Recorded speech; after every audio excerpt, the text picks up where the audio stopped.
Maranata, meus irmãos, tudo bem? Fala aqui comigo. Vamos meditar sobre o reino de Deus? Vamos lá.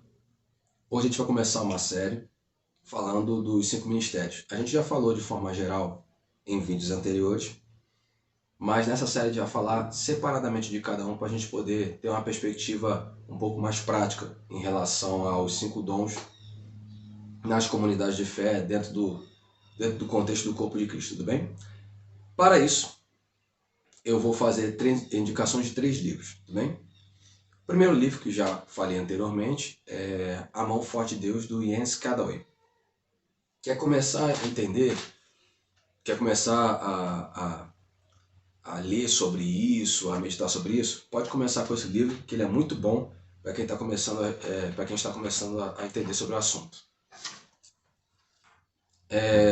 O segundo livro é Não Apagueis o Espírito, do Fábio Coelho. Irmãos, ali o manto é pesadão, hein? Ele faz abordagens muito legais dentro da perspectiva de comunidade profética, o dom de profecia sendo exercido na igreja. E ele também faz abordagens a respeito dos 5 ministérios. O livro é excepcional. E um livro que eu não tinha falado antes, Os Dons do Ministério, do Kent Hagin. Ele faz observações legais, ele conta alguns testemunhos do exercício dos dons. Ele também faz apontamentos ali, juntando, né, os dons do ministério com os dons do Espírito. O livro é muito legal para a gente poder analisar a prática dos dons, tudo bem? Vamos lá. Hoje vamos falar sobre o dom apóstolo, né? É o primeiro da lista dos 5 dons ministeriais de Efésios 4. Mas isso não quer dizer nada a respeito de hierarquia, tudo bem? É só como é apresentado ali, na ordem que foi escrito. Esse dom foi muito negligenciado durante muito tempo, alguns dogmas, alguns embates teológicos e dificultaram o exercício desse dom. Mas de uns anos para cá isso já tem melhorado bastante. Apóstolo, ele vem da ideia, do contexto da língua hebraica, né, da palavra shalia, que quer dizer enviado. E essa ideia de enviado é super importante para a gente entender o exercício do dom, dentro do contexto do plano de Deus, tudo bem? Vamos ler Efésios capítulo 2, do verso 19 ao verso 22. Diz assim: Assim que já não sois estrangeiros, nem forasteiros, mas co-cidadãos dos santos e da família de Deus, edificados sobre o fundamento dos apóstolos e dos profetas, de que Jesus Cristo é a principal pedra de esquina, no qual todo edifício bem ajustado cresce para templo santo do Senhor, no qual também vós juntamente sois edificados para a morada de Deus em Espírito. Como a gente já falou, né, a ideia do enviado, a percepção desse enviado. O dom apóstolo, ele vai trabalhar com a compreensão missional da igreja dentro do plano de Deus. Então ele vai treinar os santos dentro da compreensão missional do plano de Deus, e como a igreja pode participar disso. Então o contexto de enviado é super importante para a gente entender a prática disso. Aqui nesse texto ele fala sobre os apóstolos e os profetas, né, trabalharem a questão de fundamentação. Por que isso é tão importante? Porque dentro desse contexto missional que tem dentro do plano de Deus, a igreja vai participar também plantando igrejas, por exemplo.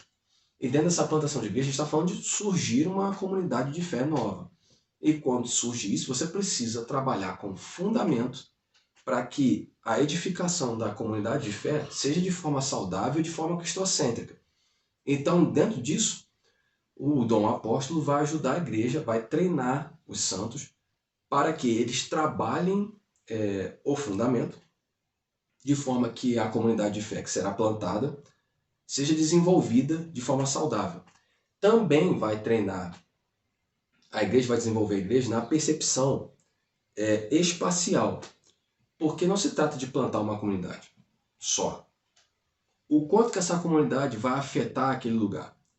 E aí existe a questão da abrangência. O que Deus está querendo em relação a essa comunidade de fé que vai ser plantada. Ela vai afetar o bairro, vai afetar a cidade, vai afetar o estado, vai afetar o país. Como ela vai desenvolver isso? Então, o dom apóstolo vai ajudar a igreja a se perceber dentro do plano de Deus e a cooperar nesse sentido de afetar o lugar onde ela foi plantada. Tudo bem? E é importante que a gente entenda, não existe auto-envio. Tudo bem? Atos capítulo 1, verso 8, diz assim: Mas recebereis virtude do Espírito Santo, que há de vir sobre vós, e ser-me-eis minhas testemunhas, tanto em Jerusalém, como em toda a Judéia e Samaria, e até os confins da terra. Tudo bem, o evangelho tem que ser espalhado por toda a terra? Sim, mas não existe auto-envio. Ele falou que pode esperar receber a virtude do Espírito Santo. Então, é importante que a gente entenda, não existe auto-envio. Esse envio está envolvido com a questão da igreja e do plano de Deus, tudo bem? E aí a gente vai fazer algumas observações, tudo bem? Primeiro, o apóstolo não é o chefe líder superior. A gente vai ter a questão daqui do líder máximo daquela comunidade, daquela denominação. E aí a gente vai denominar isso apóstolo. Não tem problema nenhum a gente utilizar termos bíblicos para questões hierárquicas eclesiásticas. Isso não é um problema. Qual é o problema? É que a gente não pode associar dom apóstolo com título apóstolo de determinada denominação. A gente não pode fazer essa associação. Por quê? Apóstolo, dentro da perspectiva de dom ministerial, é um dom para treinar os santos e não uma posição eclesiástica. Tudo bem? Também não é um líder denominacional. Então, o líder de determinada denominação tem que ser intitulado apóstolo. Não necessariamente.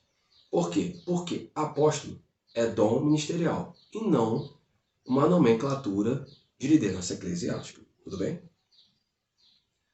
O apóstolo também não é o líder de uma mega congregação, de uma mega igreja. Não é isso. Por quê? Aqui apóstolo é dom. De novo, é dom. Não tem a ver com hierarquia eclesiástica.